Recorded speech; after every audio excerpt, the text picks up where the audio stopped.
So, kapag ang dalawang isolated footing mo, either concentric or eccentric ay nagbabanggaan na, in the sense na malaki ang kanilang total volume, then that's the time na gumamit ka na ng combined footing. Dahil ito, pinagsasama na niya yung forces ng bawat isang column sa isang footing lang. Makakatipid ka ng volume of concrete tsaka footing area kapag gumamit ka ng combined footing instead of two isolated footings. So dito sa left, ito yung sample, and then dito sa right, ito yung pattern. So meron tayong column data, ito yung C1, C2, and then meron tayong bars, DB C1, NC1, DB D1, this is for the dowels, and then we also have for column 2, pero C3 tsaka C4 na siya. Ayan. Okay? And then, for footing, we have overall length, capital L, and then we have L1, L2, tapos width B, and then thickness T. And yung L3, it is simply equal to L minus L1 minus L2. And then for column loads, we have P, and then we have summation P1 and then PU1. We also have P2 or summation P2 and PU2. And then we also have soil, which is the surcharge, unit weight, soil bearing capacity, consider weight of soil, yes, and then other data. And then, ito yung bar number 1, ito yung longitudinal top bars. Ayan. So, meron siyang DBXT and NXT. Tapos, number 2, longitudinal bottom bars under column 1. And then number 3, longitudinal bars under column 2. Kapag sinabing longitudinal, it is parallel to the longer dimension. So, 1, 2, 3, panay longitudinal bars lahat yan. And then 4 and 5, ito na yung transverse bars under columns 1 and 2. And then 6 and 7, ito panay panay temperature and shrinkage bars na. Ngayon, itong number 6, ito ay extension noong bar number 1. Okay, kasi dito sa number 6, hindi mo naman kailangan ng maraming bakal kasi temperature and shrinkage bars lang siya. Tapos sa number 7, ito naman yung temperature and shrinkage bars doon sa baba, sa ilalim. So we start with check number 1, which is for footing length. So ang center of gravity niya ay X sub G. So ang principle nito is summation moment is 0. Okay? So yung downward forces mo, yung loads, summation P1 and summation P2, tapos yung reaction mo, yung column loads. Tapos yung lever arm ng reaction mo, yan yung XG. And then, para maging balance yung footing, kailangan itong XG mo, yung reaction, kailangan nasa gitna. Okay, so ang required length mo dapat ay twice of XG. Okay, so as I check, your actual length L should be greater than your required length. Ito. So, sa sample natin, ang required length ay 5.8. Ang actual length natin ay 5.81. And then, sa check footing width, ang Q effective is Q allowable. I-minus na natin dyan yung concrete, tapos yung soil above the footing, and then yung surcharge.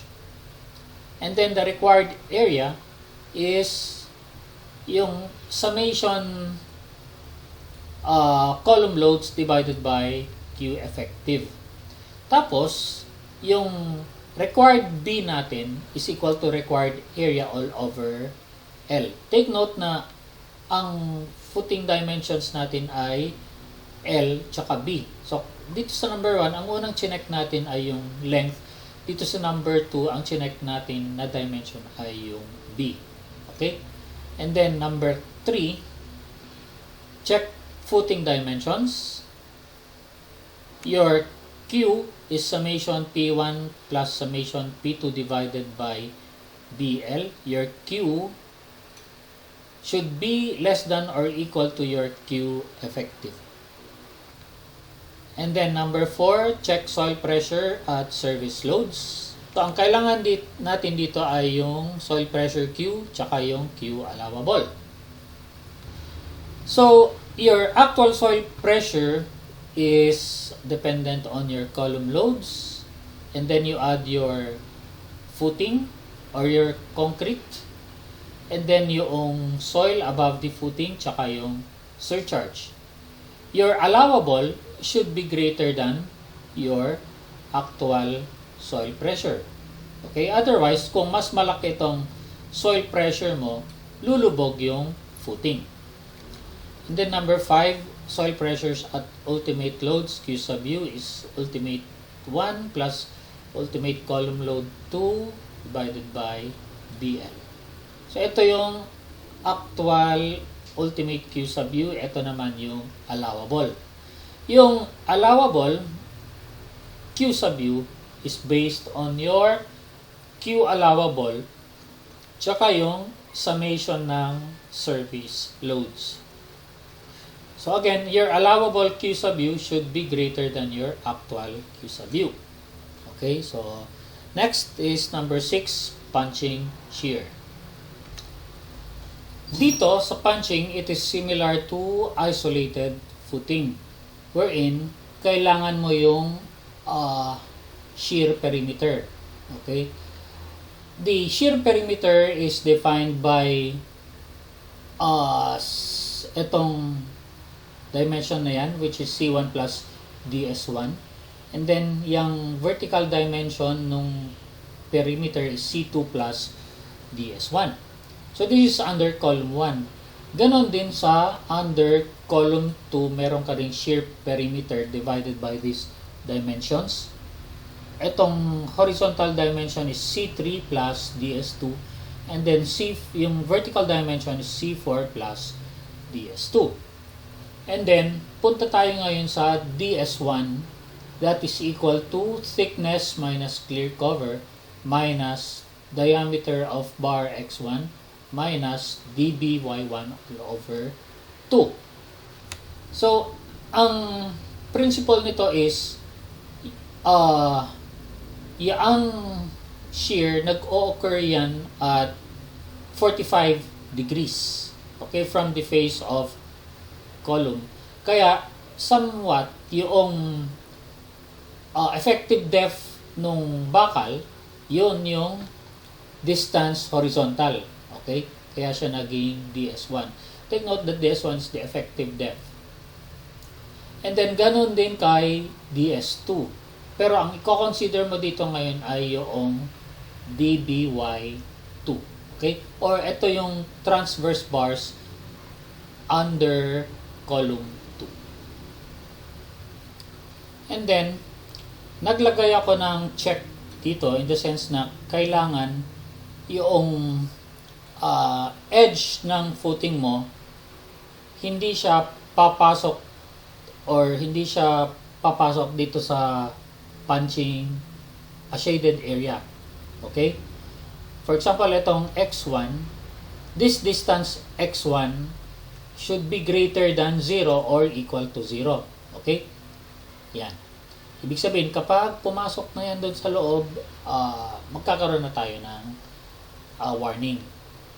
And then, ganun din itong Y1. Kailangan yung edge or etong shear perimeter mo hanggang dun lang siya sa edge. So, yan yung limitation natin. Okay?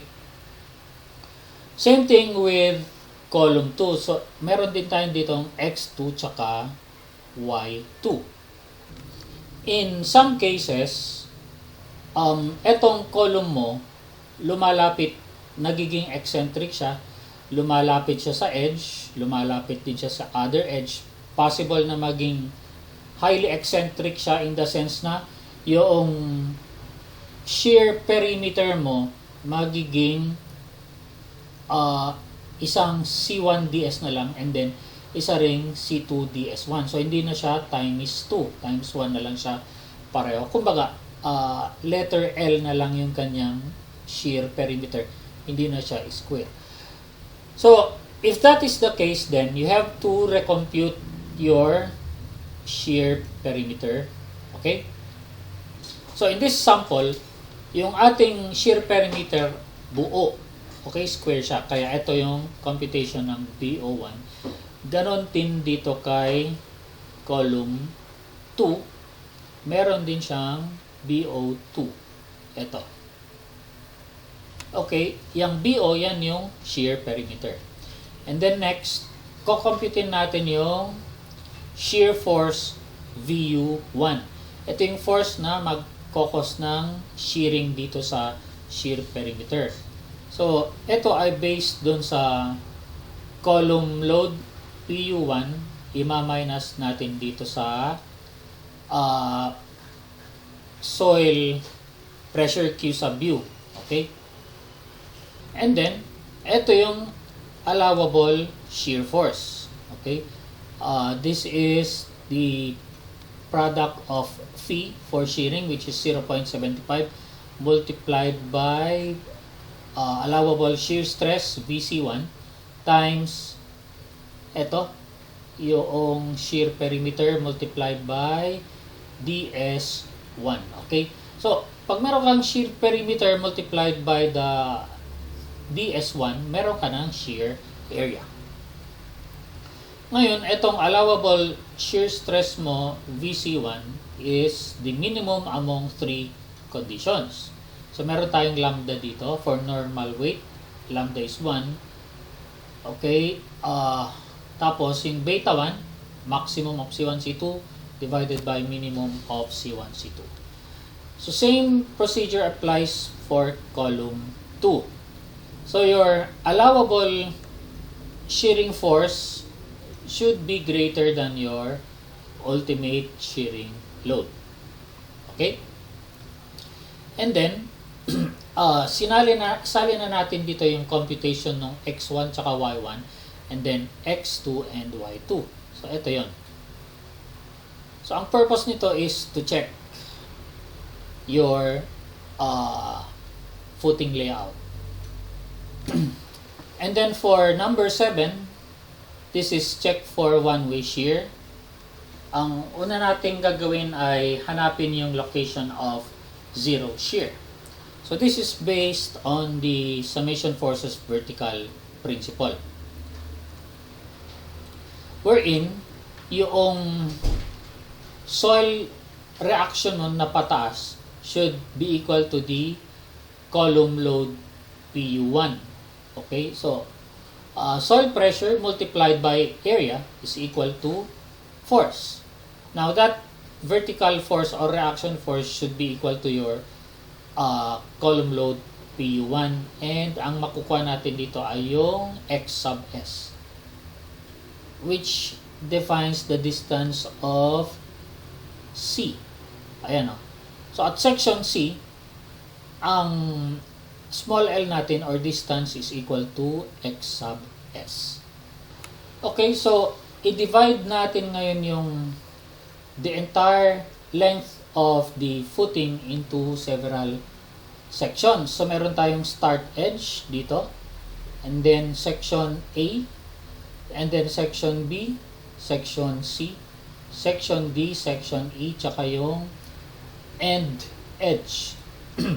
Ngayon, itong section A is defined by distance ds1 from the face of column. Same thing with section B, it is defined by the distance ds1 from the face of column. And then, you add these three distances that is equal to your B1. Ganon din dito sa B2. And then dito sa sample, gumawa na ako ng matrix. So meron tayong, ito yung mga sections, tapos yung tributary L, tsaka shearing force. Itong tributary L na yan, yan yung small l dito. So as you can see, sa start edge, yung tributary L natin ay 0. Yung shear force is also 0. And then, going to section A, itong tributary length or small l is equal to L1. Take note na yung L1 is the distance from the start edge to the center of column 1.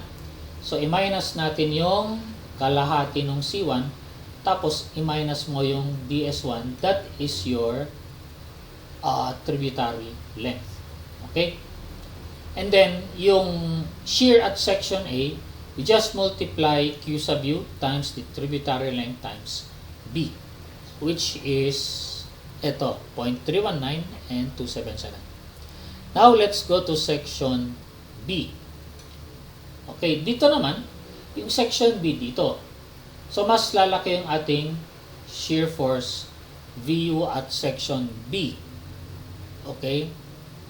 In the sense na naging negative 401.052. Bakit siya naging negative 401.052? Dahil i-minus natin yung PU1. Yan. So dito, positive yung shear. Pagdating dito, naging negative yung shear, 401. Okay? Pero pag titingnan mo dito, kukunin mo yung maximum value, the absolute of the maximum values nitong A and B. Yun yung magiging design shear force mo dito sa column 1, which is, ayan, 401. Okay? And then, now we go to section C.